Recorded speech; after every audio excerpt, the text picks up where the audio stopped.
अस्सलाम वालेकुम नादरीन, मैं उम्मीद करता हूँ कि आप खैर वफ़ियत से होंगे। आज की इस छोटी सी वीडियो में हमने पाकिस्तान में रिकॉर्ड होने वाले गर्म तरीन दिनों को देखना है।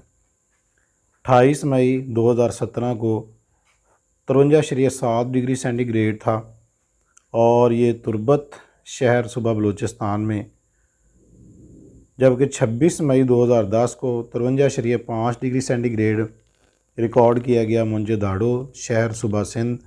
26 मई 2010 को 53 डिग्री सेंटीग्रेड ही रिकॉर्ड किया गया लाड़काना सिंध में, जबकि 26 मई 2010 53 सेंटीग्रेड जैकबाबाद, ये भी सिंध में था।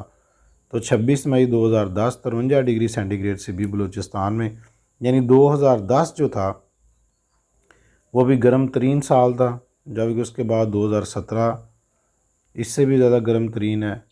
और ये अंदाज़ा लगा सकते हैं कि with the passage of time जो है ग्लोबल वार्मिंग की वजह से टेम्परेचर बढ़ रहा है और मई के महीने में गर्म लो चलती है, जिसकी वजह से बहुत सारे लोग जो हैं हीट वेव से मुतासर होते हैं। लिहाजा आप अपनी एहतियात करें और हीट वेव से बचें।